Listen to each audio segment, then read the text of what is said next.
Hello YouTube, this is Fear and welcome to another one of my videos. This is obviously a Mass Effect video and I'm using just the human engineer. Not a lot of people use this person that I find. I mind the she. She was one of the first ones I really used a lot. So let's get this audio going and we can see what happens.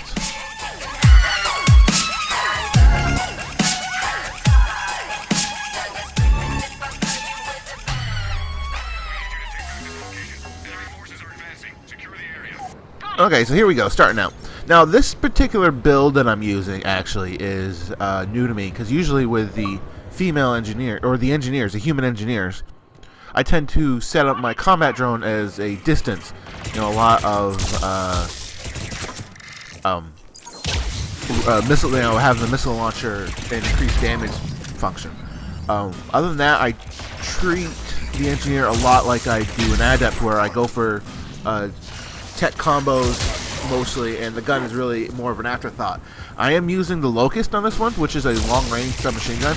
It works really at long range, but frankly, nowadays, compared to a lot of the newer guns, the damage that it does isn't great. But I'm using 90% weight reduction with it, so it makes it I can have that 200% recharge, so that helps with the combo of the ignite and overload.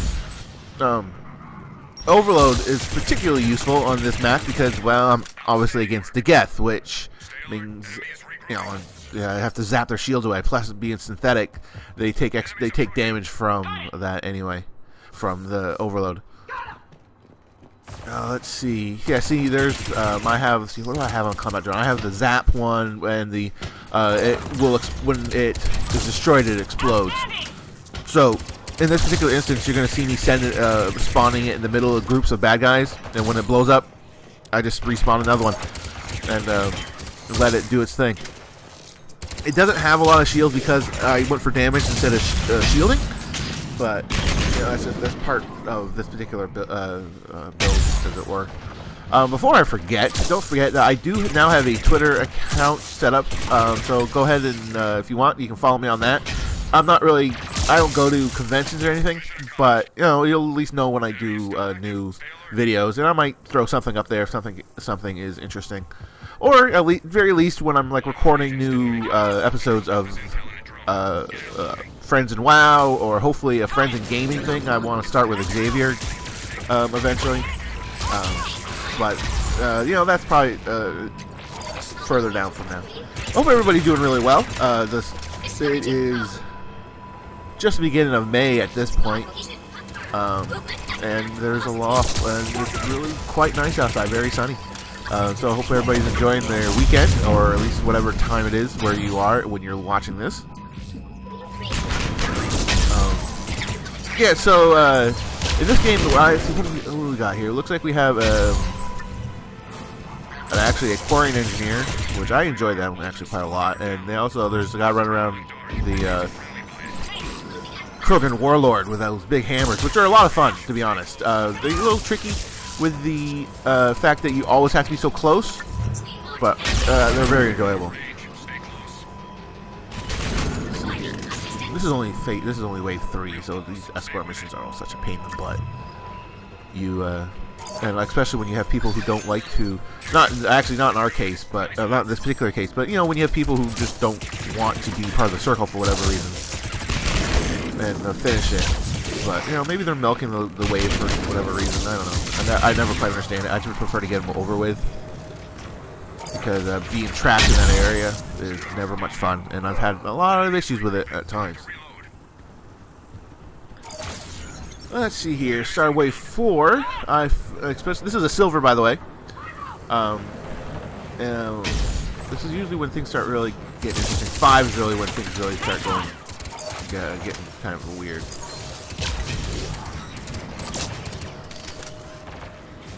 Let's see here. Where are we going? Oh, gotta look at the pyros. Such. Those guys, I don't know. They tend to somehow something so big, they sneak up on you on really, really easily, and they tend to find that one spot and just flamethrower, like two or three. If you have like 2 or 3 of them flamethrower in your butt, you end up charbroiled. I mean, seriously. Oh boy. Let's see here. What we got going? Not just clearing right now. If you're wondering if this is increased speed by, I believe it's 20%. Not a lot, but enough that you're gonna notice a difference, especially in the way my character runs around. Usually, and the way the gun fires actually, because usually, yeah, it's not gonna fire that fast. This is the hazard maps are actually kind of interesting. This particular one, it has a snowstorm, which you wouldn't think would be that big of a deal, and to most, it isn't. But Krogans, for whatever reason, when they go, they have a huge issue with it, because when they go all blood rage, their screen like tints, and for whatever reason, on this map, it tints white, and so it's so hard to see anything. So whenever I play a Krogan, I fervently wish that you know, I don't end up on this map. Or really, even the any of the ones that have blizzards or sandstorms or whatever. Oh, see, another.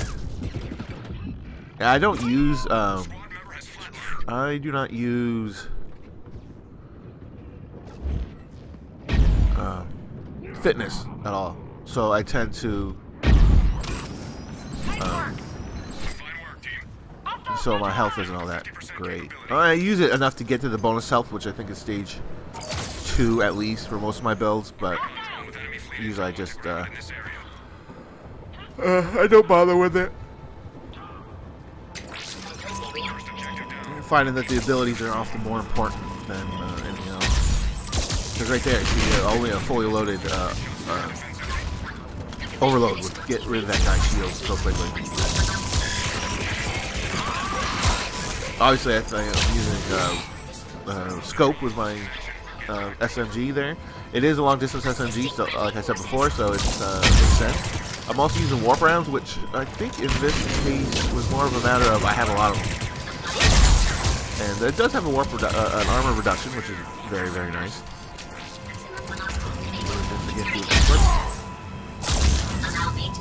Moving right along, almost there.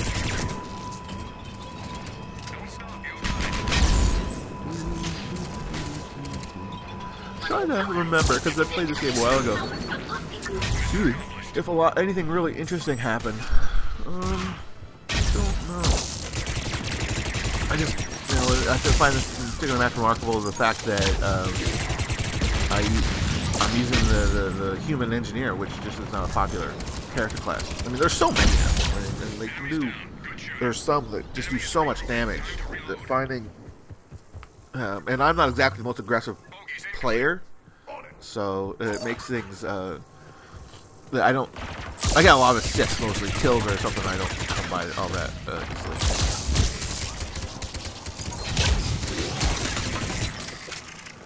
At least compared to other builds like the Vorcha, which I recently found out that those guys just do nothing but kick some serious butt. They really, between having them their flamethrower, the bloodlust, and if you give them the Rieger Carbine, which ends up being basically an electric flamethrower, you can just chew down health, shields, whatever, and you can take so much damage. It's you're trying to get this person up, but the revive isn't working. Yeah, see, that's what I was trying to do there. Sometimes I'm not sure if it's a game thing or just like the player happens to be in the wrong spot, so the revive just was not working at all. Oh, excuse me. Oh, that was a big yawn. It's not even that early. I don't know why I'm yawning. All right, let's see here. Oh, gotta go get that guy. Yeah, I've seen teammates. See, I've seen teammates. They'll run past every bad guy just to res you. But almost every time I try doing that, I end up getting toasted. I find I almost have to clear out the bad guys to, again, I go down, so that I can actually res you, but by then, usually the person, reses themselves, so. if you're wondering, that yellow glow around that one guy was the fact that he was actually sabotaged. Which means he was fighting for us. Oh, excuse me again. Which is why he wasn't, yeah, so he was fighting for us, basically. So that's why he wasn't firing at me. Alright, moving right along here. This is wave 8, I guess. This last one I know I thought was 7. Oh, grenades, gotta get out of those. Those bombers, I know they are so annoying, but they are excellent additions to the game, I find. Because they mean basically, you can't hunker down in one spot. They're excellent at flushing you out, which is probably, I hope, is the whole point. Like, whoever built designed the thought would actually use that. It's just such a good addition. They're so annoying. They're kind of easy to kill, which is nice. So they're very, like, hey, it's a drone, so it really makes a lot of sense. But I know lots of people who do nothing but complain when they're around. Like, no! Stupid bombers! A little hint, though, that if you actually see one popping up, you can actually, when it shoots at you, when it basically bursts at you, dropping all its grenades, you can just run right at it, and when you pass right under it, you actually get away from its, get away from the grenades it drops much quicker. So, you know, just keep that in mind. I don't know if I do that here. I might. I don't know. It's something I realized a long time ago. Enemy force approaching. Yeah, so wave 9. Let's see here. What do we got? It's really interesting about when you one thing I find interesting is that when you play at one level, you get used to it. So, like, I used to play mostly bronze, and then with some friends I just started playing silver, and eventually bronze just became too easy for me. I mean, not even just in a group, but I mean just even by myself. It's just such a you know, I just find it interesting that you really, if you want to improve, and this is true for anything, a little bit of life advice from the internet. If you want to improve at anything, you've got to practice at a level that's above yours. So, as much fun it is to be that one guy that smashes people into the ground in whatever game you play, really, you want to be the guy who is second best, because that guy is going to improve the most. And he's going to improve because he doesn't win all the time. He's going to lose sometimes. And you always, as hard as it is, you always learn more from losing than you do winning. As hokey as that may sound. So, what was I doing on that?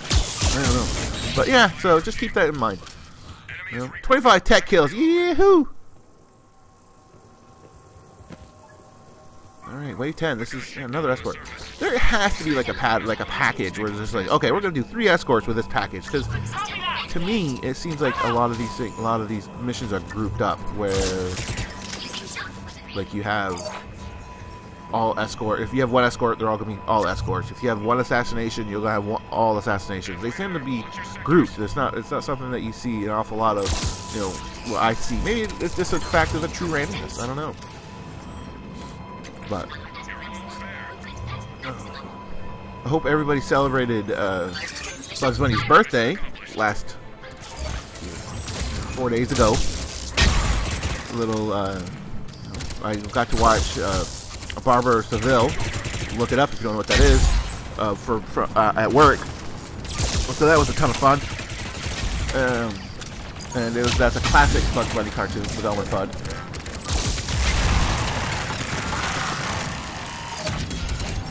Alright, and that is the last wave. We actually got a 3-wave survival bonus. Nice. I do hope... I remember where I was going to go. Anyway, this is Extraction, so I'll just leave you guys to it. I hope you guys doing okay. Like this if you enjoyed this video. I'll make more.